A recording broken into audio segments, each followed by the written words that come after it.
Righty then, strap yourselves in. It is time for us to take a deep dive into David De Gea. Our Spanish sensation, been at the club for a long time, finds himself 7th on the all-time appearances list. If he sticks around till the end of next season, he could find himself overtaking Gary Neville and inside the top 5 appearances for Manchester United of all time. Now, lately there's been a lot of chatter amongst United fans about the errors of our goalkeeper. On one hand, you've got him out here possibly winning Golden Gloves this season. On the other hand, you've got him massively underperforming the expected goals against, and you've also got him with errors leading to goals. His form is unpredictable. He's got issues when it comes to his distribution. He doesn't come and claim crosses. There's question marks about how he marshals the defence. The only thing that's not in doubt is the shot stopping, which is elite until last weekend, when he made an error. Now, the juicy bit is this. De Gea's bloopers have coincided with a ticking time bomb, and that is his contract set to expire. The timing is intriguing, and the timing is going to be something that makes a huge impact on whether his Manchester United career extends, and we do find him reaching and extending into the top 5 appearances at Manchester United, or whether we say goodbye to someone who's been a loyal servant for more than a decade. And this is a massive conundrum, and it's no easy call. There's been times during David De Gea's career that he was a force of nature and arguably the best goalkeeper in the world. And since the Van Gaal and Mourinho era, where he was incredible, some of the cracks in his armour have started to become more apparent.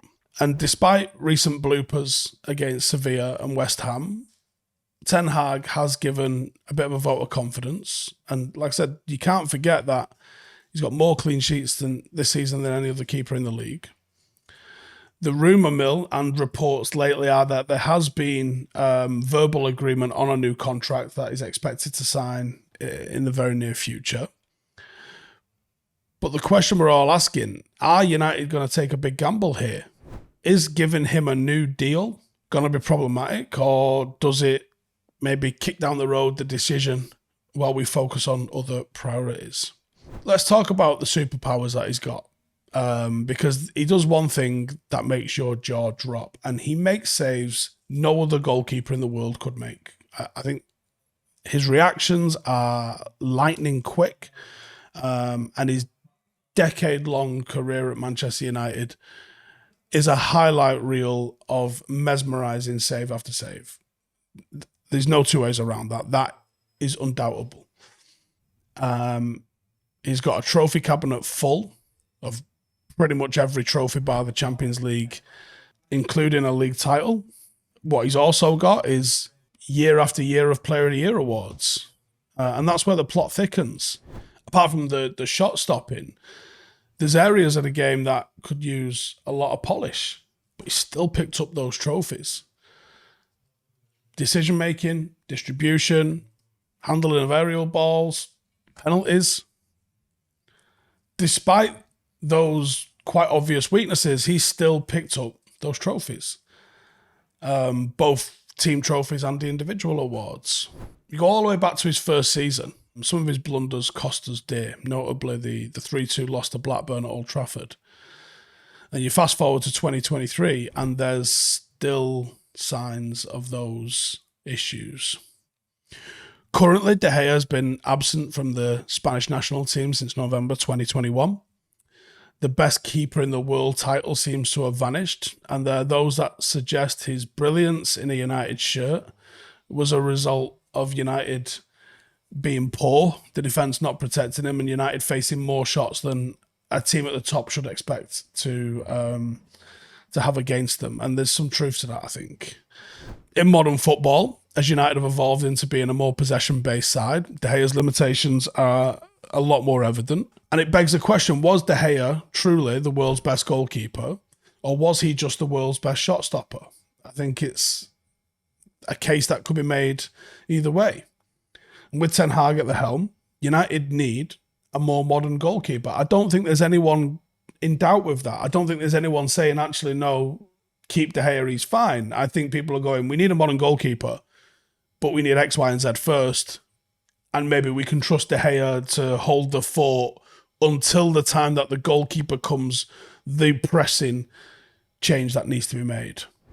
As the defence has evolved, we have and do rely less on De Gea's shot-stopping brilliance and more on a keeper that would be comfortable with the ball at his feet and maybe comfortable with some of the other aspects, such as sweeping up behind the defence, coming out for crosses and distribution with his feet, and certainly one that makes fewer obvious errors. Now, since the start of last season, no Premier League player has made more costly errors than De Gea. That's a fact. You can't argue with that. And it raises the question, are there better options out there?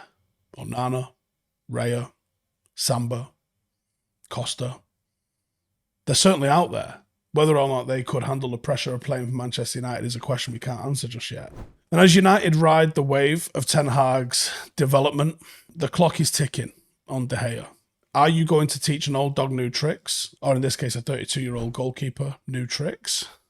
I very much doubt that. And rumour has it that David De Gea is willing to take a pay cut. That he is willing to stay at Manchester United. But he'll still be raking in an unfathomably fat contract. As it stands, David De Gea is joint second highest earner in the Premier League, behind Kevin De Bruyne, joint with Erling Haaland. I would ask you, do we get value for money out of that? No, is the answer. I don't think anyone could possibly argue with that. But even with a pay cut, he's going to be taking home a contract that arguably is not value for money, even with a fat pay cut. So the only question that remains for me is, what are Manchester United's priorities? And while we don't even know who's going to own us come the end of the summer, that's very difficult to pin down.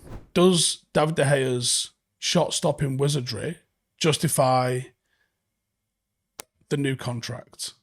Does David De Gea's familiarity with the club and the city and the league justify parking the obvious upgrade that is required for another season or two?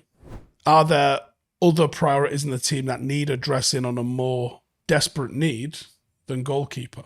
Would we need to score less goals if we weren't conceding as many goals? The Glazers, as we know, are not Father Christmas, and they're not just going to give us stuff because we ask for it nicely and sit on his knee. Are they going to sign a striker, a midfielder, a fullback, another centre-half, and a goalkeeper, and whatever else they've got their eye on all in one window? No, they're not. Not first choice, and if they did, they certainly wouldn't get them all right. The odds on that happening are slim to none. Maybe it makes sense to hold on to De Gea for another year, extend his contract for a year or two, and maybe see what the market is going to bring.